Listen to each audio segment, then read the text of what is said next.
Hey guys, Captain Walnut here. Today I'm going to talk about an elegant minecart station that just looks pretty simple from the top, but it does everything else that you've seen normal stations do.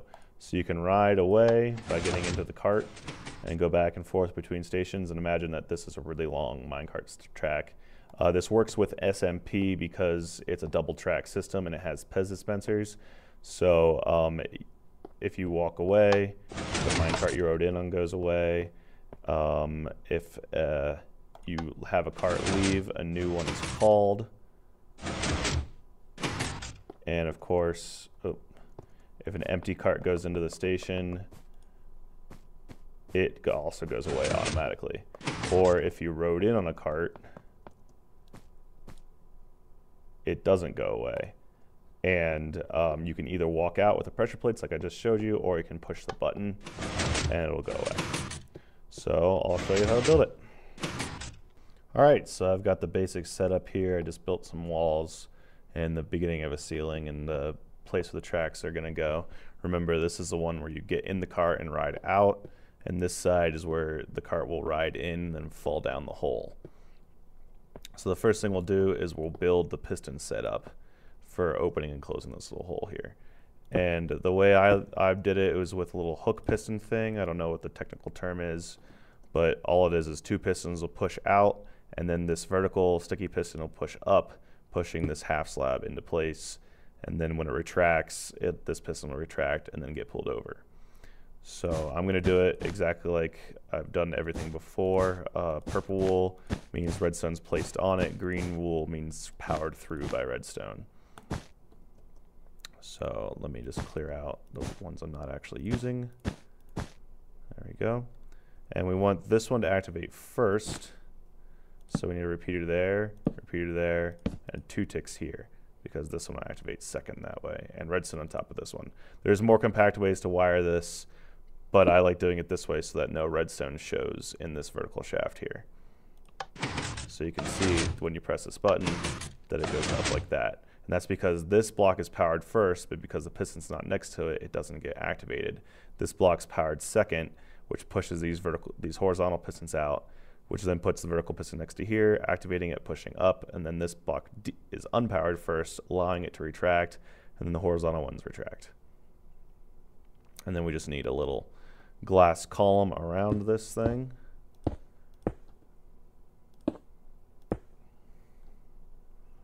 And just extend that down a couple blocks. I'm just going to extend it down 3 for now. I'll extend down more later. This is just for looks at this point. And there we go. So the next thing we need to do is wire it up so that these pistons operate the way we want them to.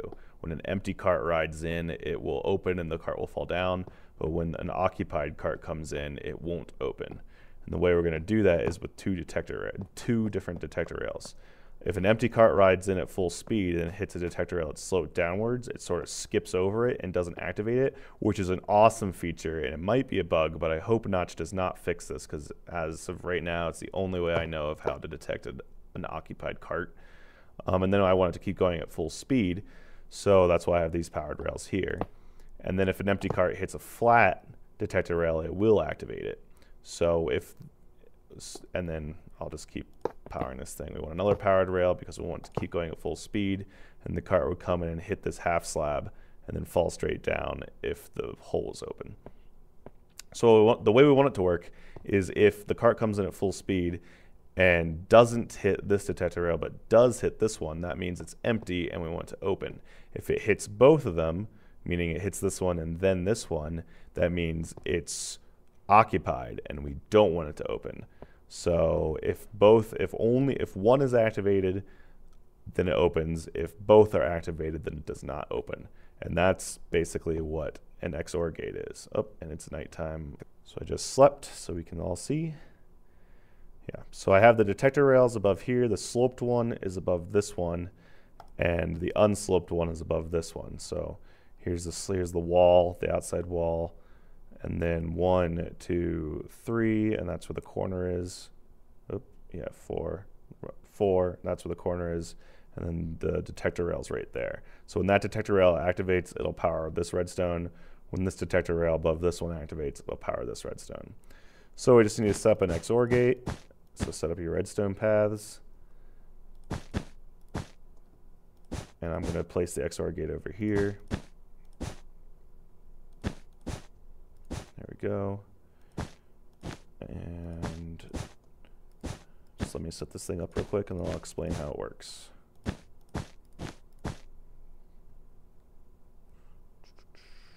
Yeah, and then we got this one. All right, so there's our XOR gate basic setup. And we got to run redstone to it. So here's one path, here's the other path, and I want this path to be delayed because I want them both to activate at the same time, so I'm going to use 2 repeaters. I could use one, I'm not using one repeater with 2 ticks for reasons I'll explain further down the line. I'm going to have other things activating and an XOR gate and such. So we want a torch on top of here, torch here, torches here, oops, not there. And redstone here, here, and here. So what'll happen is if either one of these lines is active, then these torches, one of those torches will activate. So if this line activates, then this torch will activate. Same here, if this line activates, then this torch will activate. And if they both activate, then neither torch will activate. And then we want to power redstone line and run it over to our pistons.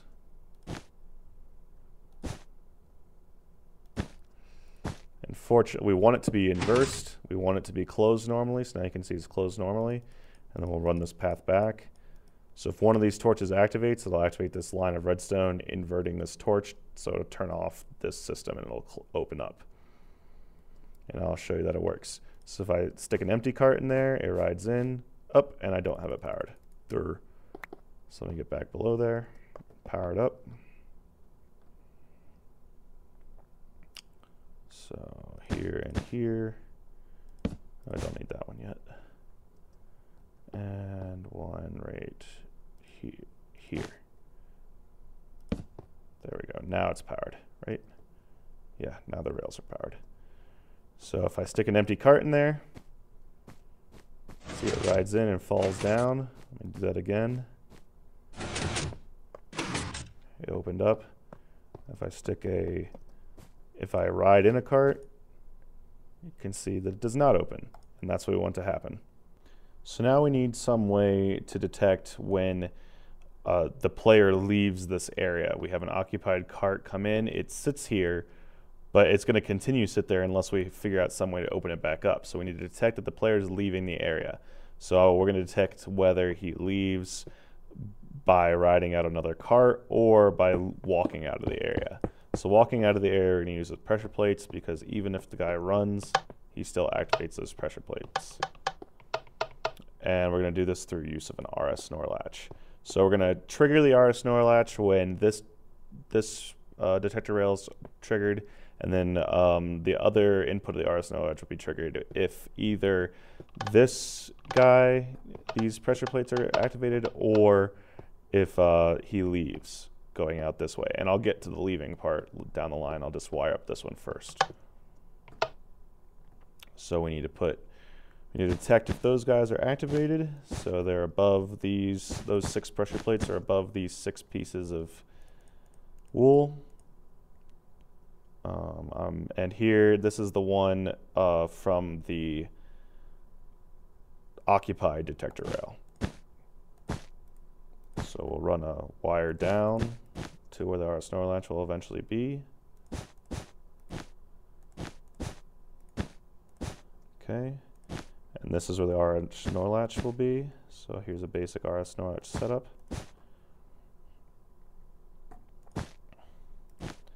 And then we'll run a wire down from this area.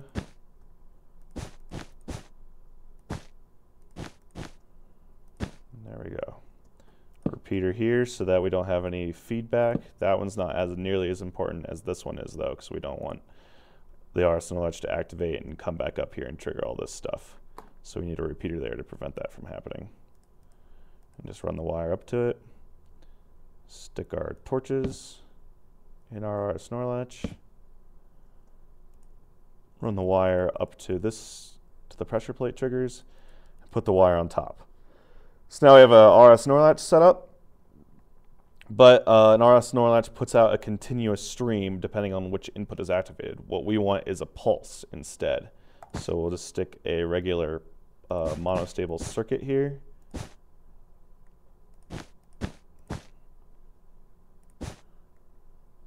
Here's the output of the monostable circuit. Here's the input with this 3 pieces of redstone and a repeater at full delay.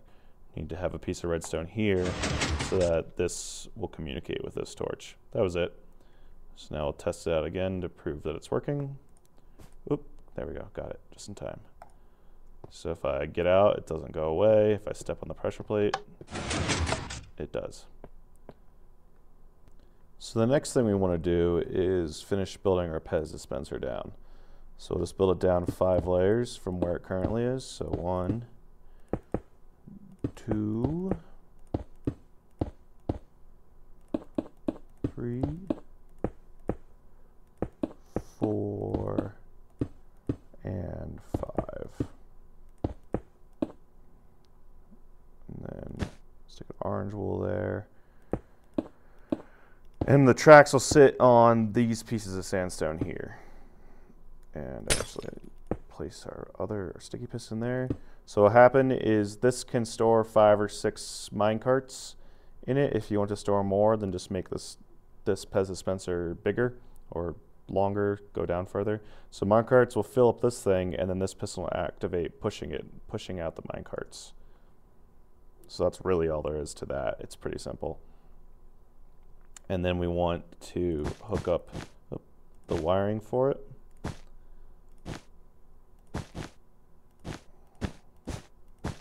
So here we'll have a repeater with some redstone. And we need some tracks.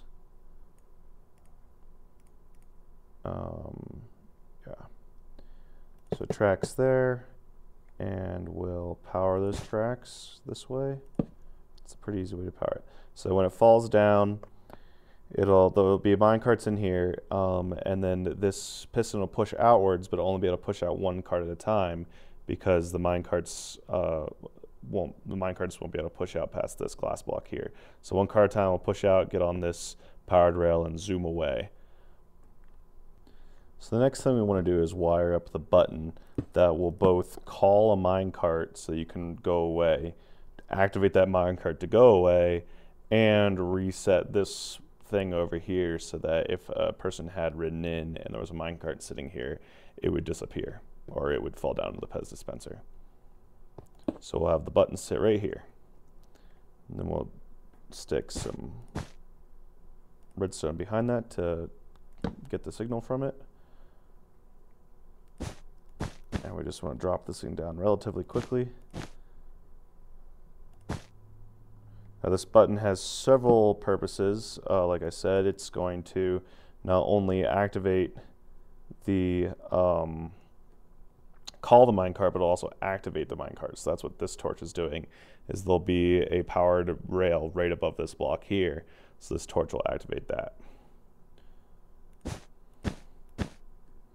So then we just need to go down a couple levels.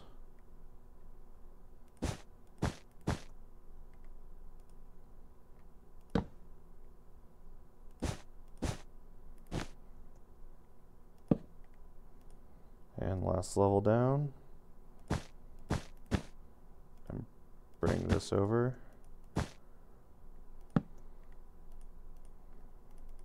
There we go. So now that button will call another minecart. We'll have a trail of minecarts going up to the roof there, so it falls down in. Now this thing also has 2 other tasks. It has to close that hole, so we want to activate as if it was being one of those pressure plates being pushed.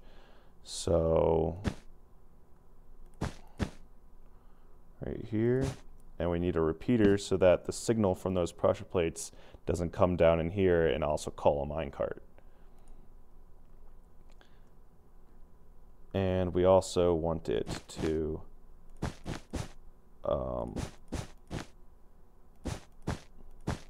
we also want redstone here for that same reason. And now you see what this repeater was for, because we don't want the signal to go back here and trigger that flip-flopping either. All right. The next thing we want to do is make it so this roof opens up. As you can see, I finished off the roof. I put sandstone everywhere except for a hole right above where the cart will land. So we need to just stick another hook piston.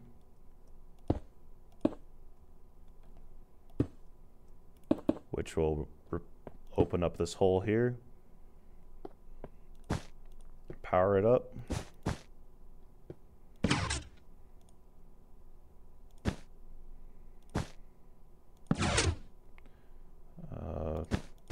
So this will be activated. I don't want that there. This will be activated by a minecart coming up here and triggering the pressure plate. So we'll have it powered to get in there, so it comes in at full speed, and a detector rail. So when a minecart comes up from below, it'll hit this detector rail, activating this piston here. So we'll pretend the minecart activates it, so it'll open it up, and the minecart can fall through. And that's how that's done. We need to place rails inside, so I'm going to place a detector rail here. There's no reason for it. It won't be hooked up to anything, but it's just to make everything look symmetric. A powered rail there and a powered rail there. We also need a block behind so that when it falls down and this rail becomes active, it can get pushed away. And we also need to power these rails. So that one will power the double rail. That one will already power the one. So then we have a gap there. Here's a turn. There's where the powered rail will be. Oh, let me get out of here so you can see if it's powered. Yep, those are all powered. And when I press this button, that one becomes powered. And that shouldn't be like that right now. Oh, and that's because I forgot a redstone piece right there. There we go. So it's normally closed, and then when a minecart comes in, it opens up. So now the only thing we have left to do is to just run the rail from the top here down to the Pez dispenser.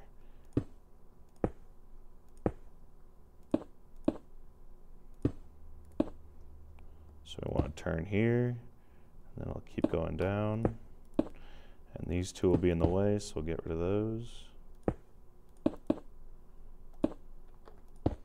And I want to come from here too. Turn, and then it goes up.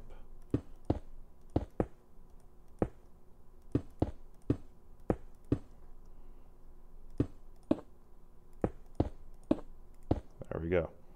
I'll just put the rails on.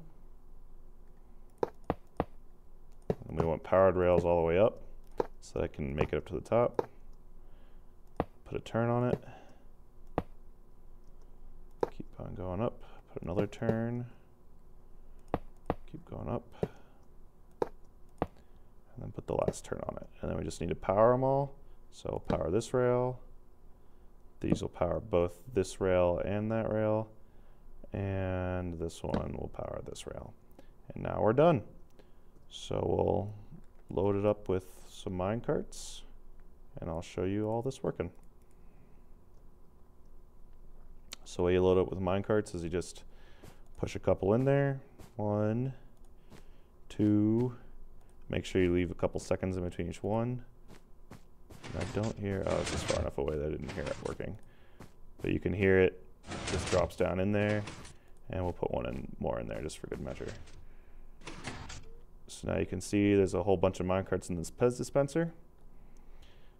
So when I call it, the minecart will ride up to the top there, open up, fall down, and be ready to go. I can just hop in it and push the button. All right, thanks for watching. Hope you enjoyed. Bye-bye.